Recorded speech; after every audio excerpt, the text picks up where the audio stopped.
Hi everyone, it's Jennifer here with a different kind of vocabulary lesson.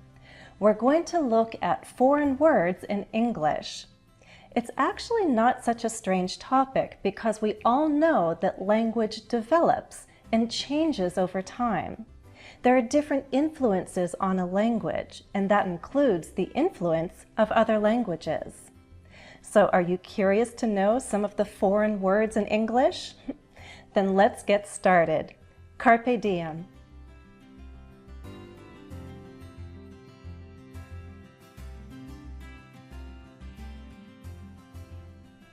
I'm going to share 8 examples of foreign words in English, and you already heard the first. Carpe diem. This is Latin and it means seize the day. I hear this pronounced different ways. I hear carpe diem, and there may be other variations. We use the expression carpe diem to encourage someone to make the most of an opportunity. One film that made this expression very memorable is Dead Poets Society with Robin Williams. If you haven't seen the film, I recommend it. You can easily find the Carpe Diem scene from Dead Poets Society on YouTube. So the next time you feel inspired to take a risk, you can cry out, Carpe Diem. Speaking of inspiration, let's talk about aficionados, or aficionados.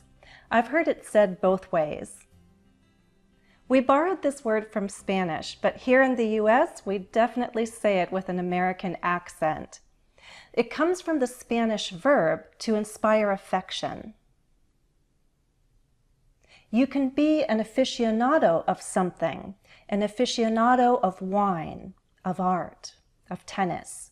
Or we could use a noun modifier before aficionado, a wine aficionado, an art aficionado, a coffee aficionado.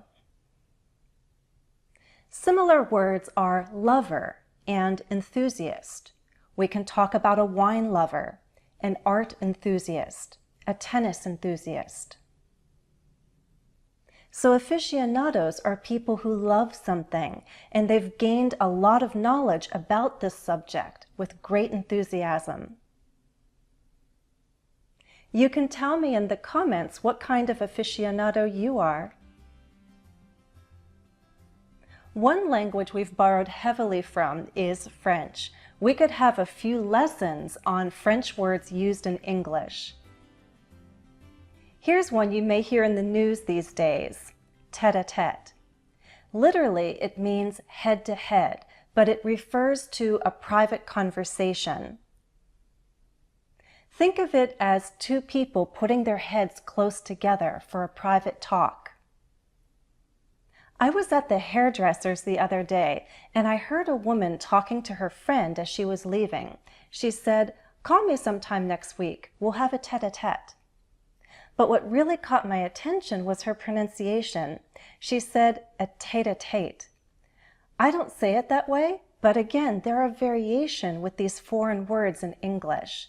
So although I say tête-à-tête, you may hear other variations like tête-à-tête.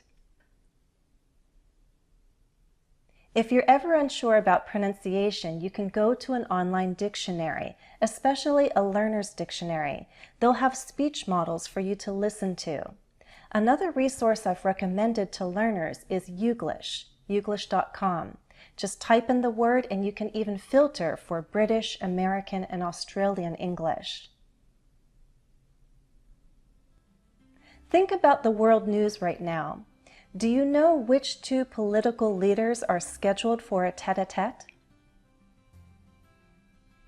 Here's another French word, and we use it to talk about leadership, laissez-faire. In my mind, this kind of sounds like the adjective lazy, so that's probably how I learned the meaning when I first heard laissez-faire. Literally, it means to allow someone to do something. We use laissez-faire as an adjective to refer to the kind of approach that doesn't call for tight control or a lot of intervention. It's a hands-off approach, so we can talk about a laissez-faire approach, a laissez-faire attitude. Again, let's go over some variations in pronunciation. I've heard laissez-faire, laissez-faire, and laissez-faire. Here's a question.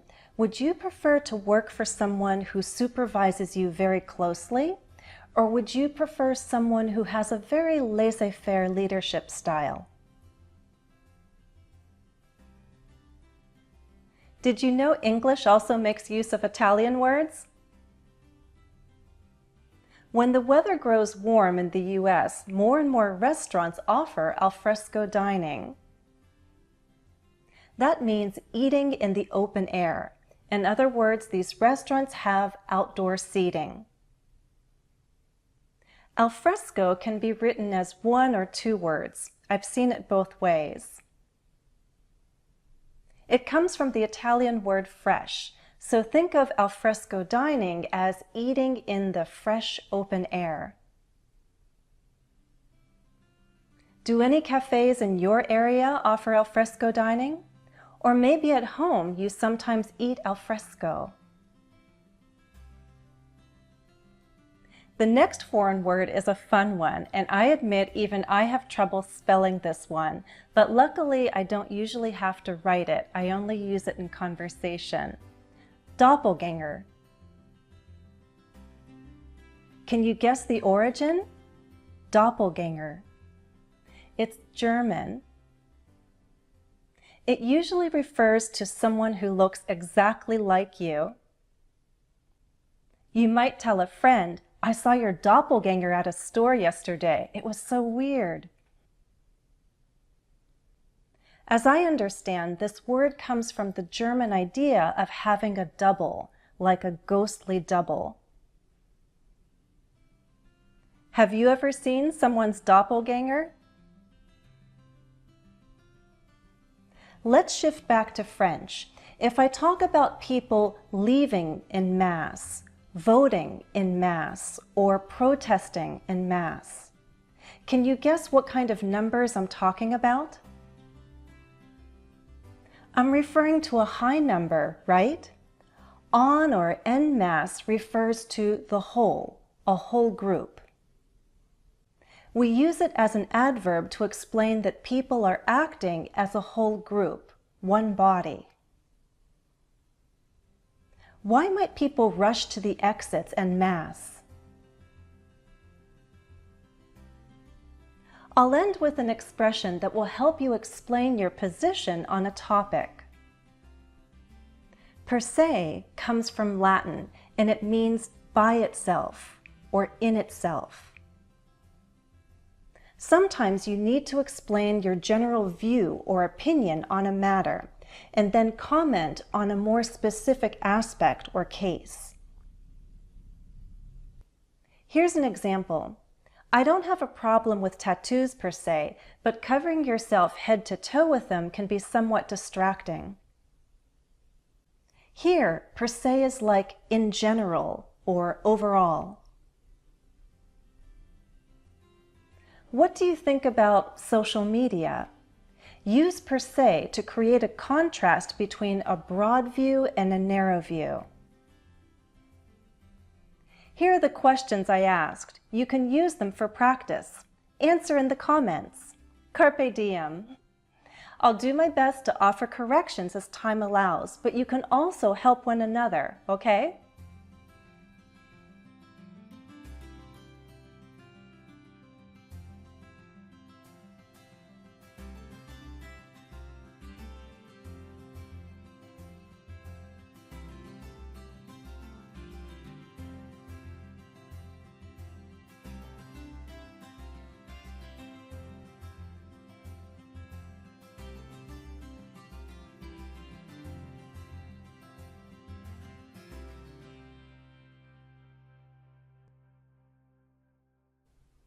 If you enjoyed learning foreign words with me, please like this video and follow me on social media for more language practice throughout the week.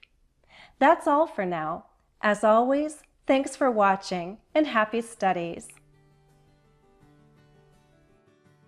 Become a sponsor of English with Jennifer. You'll get a special badge, bonus posts, on-screen credit, and a monthly live stream. Click on the link or look in the video description for more information. Note that sponsorships are not available in every country at this time. Join me on seymour.org for free and paid learning opportunities. You'll find me in the English room. If you haven't already, please subscribe to my channel. That way you'll get notification of every new video I upload to YouTube.